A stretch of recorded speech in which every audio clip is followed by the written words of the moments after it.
It's a beautiful day in the neighbor pool. A beautiful day to be Deadpool. It's story time. Story time. We got any fans of Mr. Rogers out there today? Wow, quite a few. I'm a pretty big fan of Captain America myself. You guys all ready for story time? I know what you're thinking. Where is Santa Pool right now? Well, unfortunately, Santa Pool got stuck shimmying down someone's tight little chimney. But don't worry, the OG classic Disney Pool variant is here and ready for a show. You guys ready for story time? Yeah, don't worry, the standard edition still falls along the FCU category. That stands for Feige Cinematic Universe. I know, I'm still workshopping that acronym. I feel like there's just one too many letters, don't you? No? Anyway, today's story is a classic bedtime favorite. And it's pulled straight from the public domain, so we can't be sued. This one's called Little Red Deadpool. You see what I did there? Thank you, one person, for clapping. All right. Oh, thank you. You guys are a little late, but I appreciate it. Look at these adorable pictures, by the way. Look how cute Dog Pool is.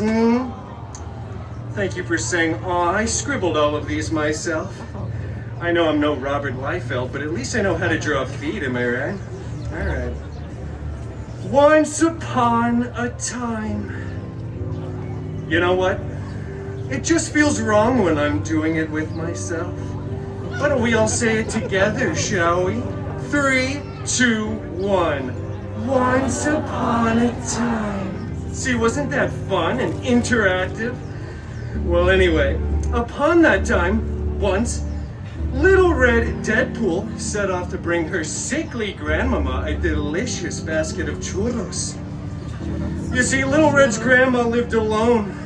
Not in a nice, clean, assisted living facility like where most Mimas are forced to live in against their will now. Little Red's grandma lived alone in a creepy cottage in the middle of an even creepier, desolate forest. Because what could go wrong? Oh, this seems dangerous, thought Little Red to herself. So naturally she went into the forest anyway so that children could learn from her mistakes for hundreds of years. A real after-school special kind of cautionary tale. Well, anyway, Little Red skipped majestically throughout the forest, right past some exposition, before finally arriving at Grandmama's cottage. When she opened the door, she saw her grandmother lying down on a nice 4-poster, rich mahogany bed. Grandmama, I brought you a delicious basket of churros. Grandma was looking pretty weird. Freakish even, and it wasn't because of the weight loss drugs. No, it was not because of that. It was because Little Red's grandma was actually the big, bad wolvie in disguise. Ooh. Oh, this guy's scared. No, I saw you playing, sir. You did. Grandma, what blue eye contacts you have? They're Canon. Oh, and Grandmama, what a retro comic accurate costume you finally have! Shut up, bub. And Grandma, what big claws you have! Are those vibranium? No, they're unamanium. Shing! Wait a minute, Grandma's not Australian! Ah!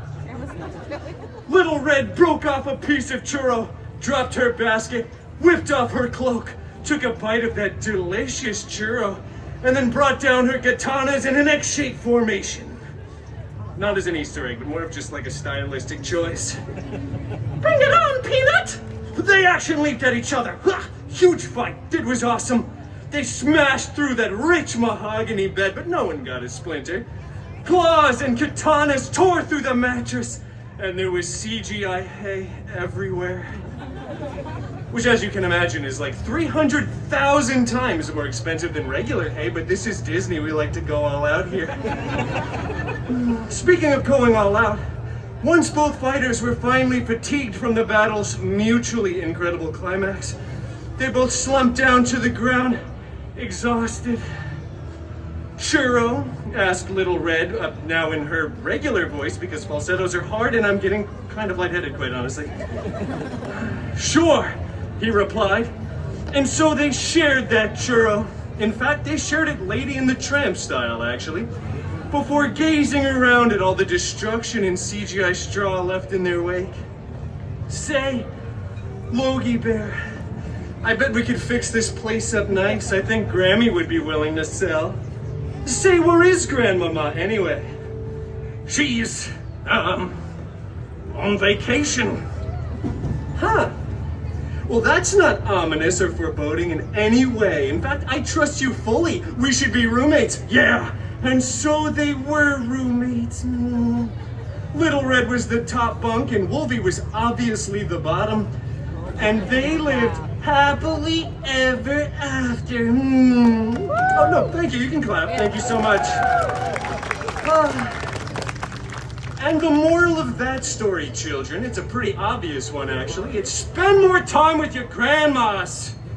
Seriously, you should really be able to tell the difference between your own old decrepit grandmother and some huge jacked man.